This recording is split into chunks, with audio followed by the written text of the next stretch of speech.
Welcome students, welcome to the class of construction management and technology. So in previous classes we have seen about the difference between critical path method, program evaluation and review technique, and what are the basic rules for developing a network. So in this class let us see about some more rules for developing a network elements, situations in network diagrams, and some network development examples. Okay, so let us start our lecture by network elements. In network elements, the first activities which we use is nothing but sequential activities. What do we mean by sequential activities? These activities has to follow a proper set of rules, because one activity will not start unless its previous activity has completed. So we call those such activities as sequential activities, such as we can see building a wall and plastering a wall. Plastering a wall task or activity cannot be accomplished unless a wall was built before that. So this type of activities are nothing but sequential activities. The next we have diverging activities. What do we mean by diverging activities? From one event or from one event there are two simultaneous activities are originating. Such type of activities we call it as diverging activities. So from here you can see that from event 1 there are two activities are originating, that is 1 to 2 is nothing but precast of beams. Okay, this can be done simultaneously. 1 to 3 that is nothing but cement concrete piers. So this type of activities are nothing but diverging activities. From one activity various activities comes out. From one event various activities or various other event has to be followed. Such type of activities are nothing but diverging activities. We have next we have converging activities. What do we mean by converging activities? From number of activities or number of events are coming and getting at one merging into one event, that is nothing but converging activities. So similarly in diverging activities what we have seen, from one event there are number of events originating, that is nothing but diverging activity. Here the number of events or number of activities coming and converging at one event. So here this event 3 is critical over here. At event 3 what is happening at event 3? Event 2 this activity 2 and activity 1 is converging over here. Look at this event 1. From event 1 what is happening? From this event 1, event 2 and event 3 is converging, or activity 2 or activity 3 is diverging. Sorry, it is diverging from event 1. This activity 1 to 2 and 1 to 3 are diverging in this diagram which you can see here. This activity 2 to 3 and activity 1 to 3, these both are converging at event 3. So this type of activities we call it as converging activities. Next we have parallel activities. What do we mean by parallel activities? These activities go in one order, because what this time, suppose let us see this, this is activity 1 and 2.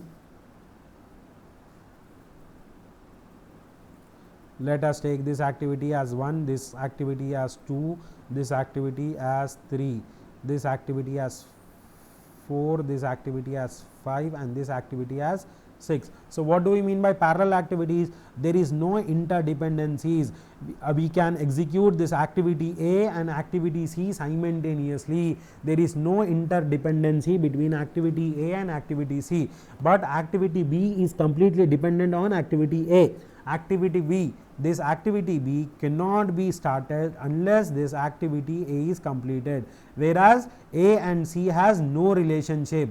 This activity A and activity C can start independently, whereas D cannot start unless this activity C is completed. So this type of activities we call it as parallel activities. The next, situations in network diagram. what we can see? See, look at over here. What is happening over here? A this activity. What does this activity says? This is nothing but diverging from this event. Let us consider this as event 1. From event 1, this activity B and C are diverging. What does this situation means? That activity B and C cannot start unless this activity A is completed. After completion of activity A only, this activity B and activity C can be started. This is the meaning of this network diagram. A must finish before either B or C can start. Next activity, look here, A and B, these both are parallel activities, or we can say simultaneous activities. For activity C to be completed, both A and B has to completed, then only activity C will start. See, A and B must finish before the start of activity C. So, this scenario how we can represent it in a network diagram in this manner. A and B should only start, C activity has to be start only when this activity C has to be started only when activity A and activity B are completed. Next, here what do we mean? See, for the starting of activity C and starting of activity D, first activity A and activity B has to be completed for start of either for starting of C activity, either for starting of D activity. What we need to do? Before we need to complete this activity A and activity B. After completing this activity at this event, then only either you can start C or either you can start D, or you can start both simultaneously also. Here these two activities are simultaneously, and here also these two activities are simultaneously. At this part, this is nothing but diverging it. Here what we are here it is nothing but converging activities. This is nothing but converging activities. Here if you look at this activity C and activity D, what are the C and D? These are nothing but diverging activities. These are nothing but diverging activities. A and B are converging activities at event 1, okay, at event 1, and C and D are diverging activities from event 1. Next, introducing dummy activity. What does this dummy activity means? In last class also we have seen about dummy activity. Wherever we find this type of dotted lines, this dotted lines means dummy activity. What does this dummy activity means? This D activity cannot start unless activity A and activity C is completed, whereas B can start after the completion of A. This for this activity, activity B can be started after A, but this activity D can only be started after A and C, after A and C activity. Both A and C must finish before D can start. So, this is the meaning. So, by this shows the interdependencies. This what do we mean by dummy activity? Dummy activity neither consumes resources nor time. Just it indicate, what does it indicate? It indicate interdependencies. What interdependency it is executing? It is showing in this figure. It is showing the interdependency. See, in this figure it is clearly, if dummy activity is not inserted, it is clearly seen that activity D cannot start unless this activity C is completed.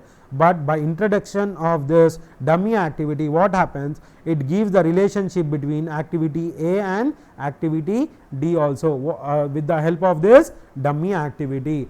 This dummy activity also gives the dependency of activity A on activity D. So, finally, what we can say by introduction of this dummy activity, earlier if there was no dummy, D was only dependent upon C, but now after introduction of dummy activity, activity D is dependent upon both A as well as activity C. Next, Further examples of use of dummy activity. See, this type of parallel activities, activity A and B, introduction of this parallel activities, this procedure is wrong.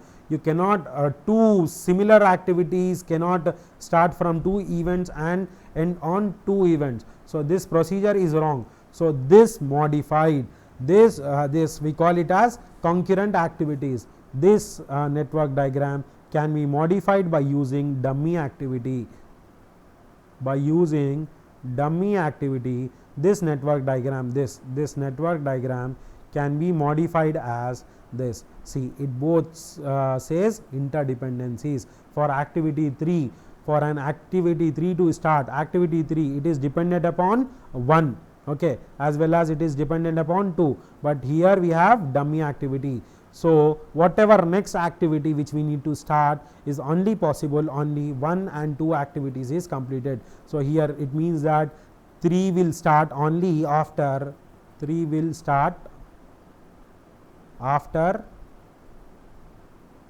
1 and 2. After completion of activity 1 and 2, then only this 3 event can start. Okay. So, again look at over here. Here what is happening? Here number of converging. So, in this diagram, if you see here, it says that suppose this is our network diagram.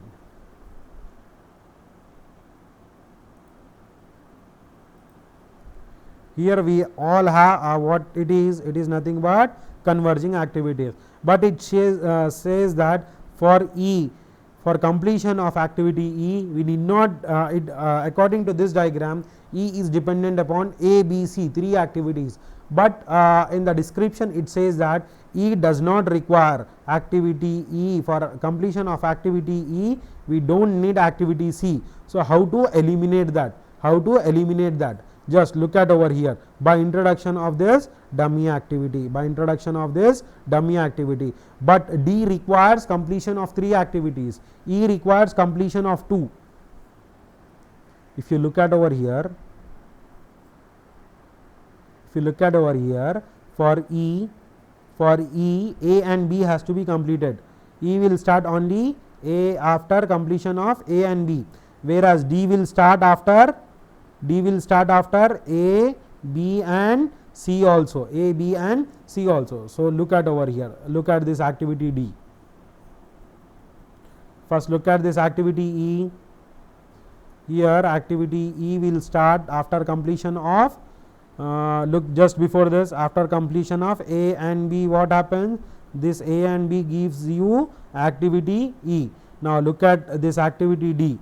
What is happening? A, B and C also, A, B and C, this activity and this activity, these 3 activities lead to the completion of activity D. That is nothing but because of this we are introducing this dummy activity. Now, let us see our next slide.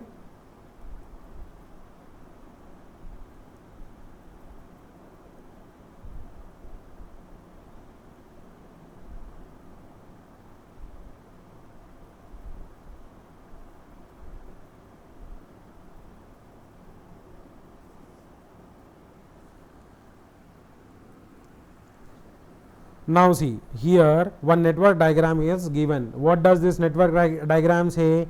A precedes D. What do we mean by precedes D?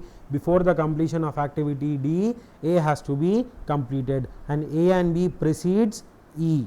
Okay. B and C precedes F. A should not precede F. There is no relationship between A and F.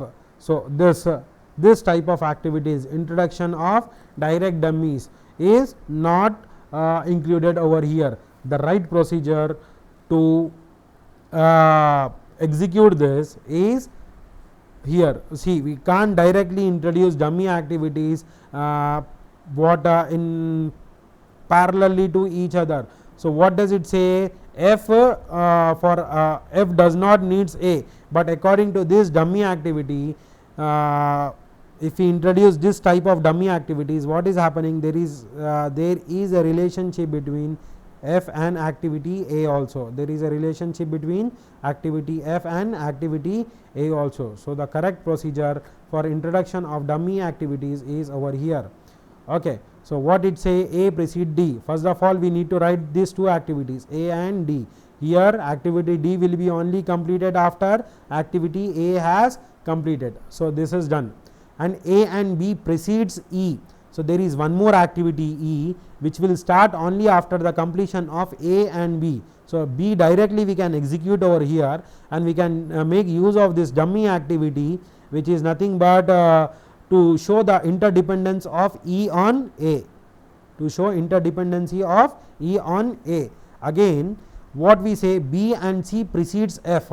For F, there is a relationship between B and C. F is dependent upon both B and C and not A. So, if we not introduce this dummy over here, if we write it directly, then it will be F will be dependent upon A also. To remove the dependency of F on A, we introduce one more dummy between activity E and B, so that there is no impact of activity A on activity F. That is what our diagram say. A does not depends upon F.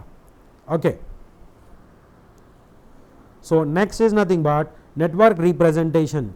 Last time we have seen activity on node, activity on node, activity on arrow. Activities and node, activities are represented on nodes and arrows and used to show the dependency relationship. Duration is indicated in the node. This what do we mean by this? A is nothing but name of the activity. Over here A is nothing but name of the activity, A is name of activity, and this 2 is nothing but duration, time. This is time, this is name. This all are indicated under event nodes. So, this B is also name, and this 3 is nothing but time, 3 is nothing but time. Activity on arrow, activity on arrow. So, instead of writing into events, what instead of writing on this event circles, what we write? We write activities, we write description on activities, we write description on activities. This is much more clear, this is much more clear over here. So, in between these two activities, compare these two, activity on node diagram,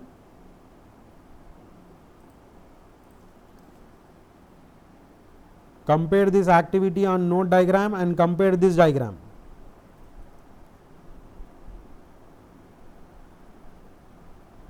Which is more easy to understand? Activity on arrow is more easy to understand, because in the node, in the node thing there is not much space available here. In this node thing there is no much space available here. So, here activity in arrow we can write in detail. One activity pour concrete, it require 2 days. So, there is a elaborate description of the data in activity on arrow. Activity or arrow are represented drawn from left to right. Activity description written above the arrow and duration below it. An event is graphically represented by number of enclosed in a circle. The beginning of activity is called tail event. See here, the 1 is nothing but tail event and 2 is nothing but head event. Now, look at this figure: procure pipe, deactivate lines, remove old pipe, install new pipe. So, this procedure is nothing but, see, procure pipe, where we till what state we can procure pipe? This procurement pipe can be done till installing of new pipe. This is nothing but, this is assignment, this procuring pipe is not dependent upon, it is not dependent upon deactivation of line, it is not dependent upon removing an old line. So, new diagram, new network, this network diagram is nothing but, this network diagram is wrong, this network diagram is wrong. The correct way to represent this sequential activities is as follows. See, first of all what we need to do? We can deactivate lines, then remove old lines. So, we have this much of time. Suppose deactivating of line will take 2 days, removing old pipe will take 3 days. So, this 5 days, procuring of pipe we have 5 days. Within these 5 days, what we can do? Procure the pipe. But here what does it says? Here procuring of pipe is interdependent upon deactivating of line. What does this network diagram says us? This network diagram says us that deactivator of lines will not start unless procurement of pipe is done, which is absolutely wrong, which is absolutely wrong. So, correct way of describing this above sequential activities is here. Now, let us say let us see one example of network development. So, what all events we have? We have events 1. What is event 1? We have event 2, we have event 3, we have event 4, 5, 6, 7, 8, 9, 10. Okay. So, 1 is nothing but tail event. This is nothing but a starting event. 1 is always the what? 1 will be always starting event. So, we will write this activity 1 in the first.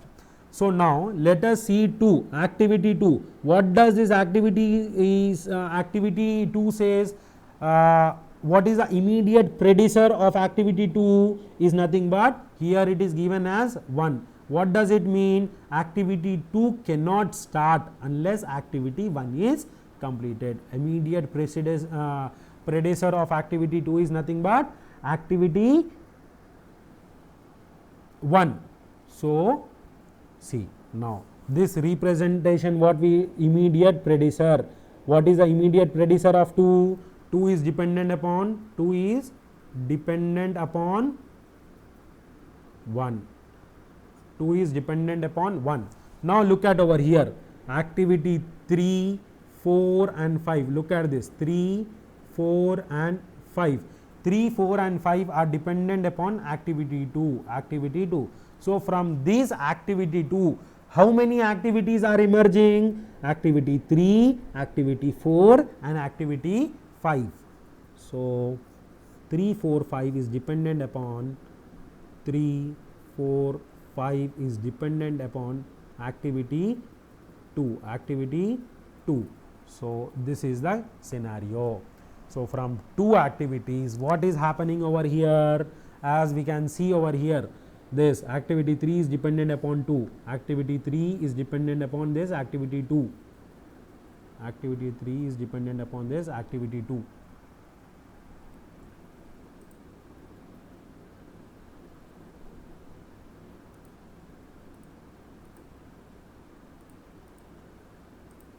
I won't use this because this red lines will get confused. Okay. So, from here you can see activity 3 is dependent upon 2, activity 4 is dependent upon 2 and activity 5 is also dependent upon 2.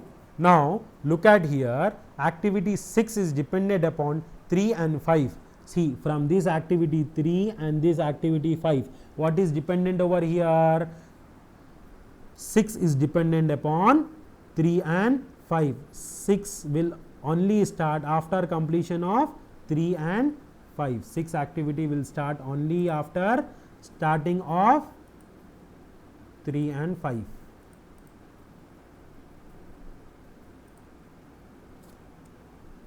Only start with after 3 and 5. So, after 3 and 5, from 3 and 5 what activity originate? Activity 6 originates. Activity 6 originates. So, this is done. Now, look at this activity 7 from 3 and 4 what does? See, we have activity 3 over here, we have activity 4 over here. So, from 3 and 4 what happens? We will get activity 7. See, from 3 and 4 what we get? We get activity 7. So, this is also done. Now, for activity 8, for event 8, okay, what event 8 is dependent upon 3 and 7. This activity 3 and activity 7 is dependent upon 8. So, one arrow from activity 3 and one arrow from activity 7. What we will get? We will get 8. See, we have got it as 8. We have got it as 8. Okay. So, now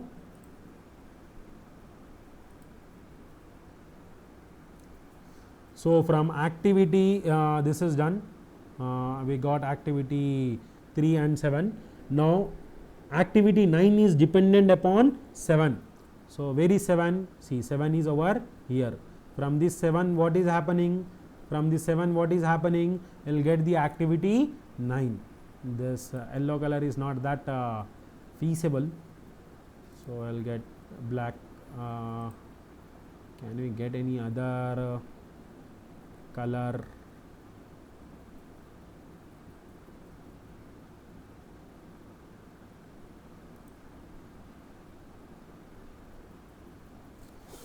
So look at over here, activity 7. To get activity 9, we get it from 7. So from this 7 what happens? Activity 9 arises. See, 9 arises. Now look at this activity 10. Look at this activity 10. From 3, 6, 8, 9 what we get? Event 10. Where is 3? 3 is over here, 3 is over here, 6 is over here, 3, 6, 8, 9, 8 is over here, 9 is over here. From this 3, 6 and 8, 9 what we will get? We will get activity 10, activity or event 10. So we need to draw lines from activity 3, activity 8, activity 9 and activity C and converge it at 10. See. So this is the method of drawing the network diagram. This is the method of drawing the network diagram. Hope you people have understood this network development techniques. In coming classes we will see more network development techniques.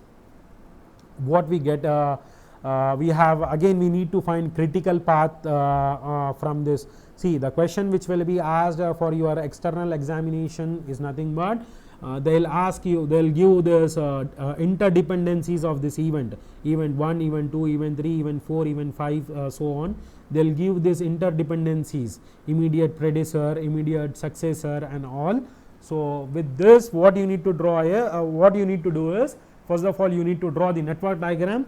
After drawing the network diagram you need to find critical path, either from you need to find critical path and you need to find the float. Okay, what do we mean by float? I will explain in coming classes. So this is the general procedure which is adopted, this is the general type of questions which will be asked in your university external examination. Okay, I hope you are clear with this development of network diagrams. In coming classes we will see more examples on this network development. So what we have learned today, we have seen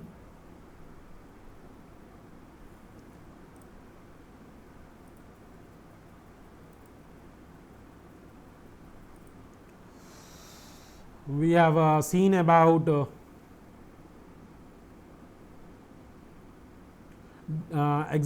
basically we have seen situations in the network diagrams, what sort of situations will be arising in this network diagrams. This, with the help of this situational diagrams only, what we have done, we have seen we were able to draw the network diagrams. Examples of dummy activities, the usage of dummy activities we have seen.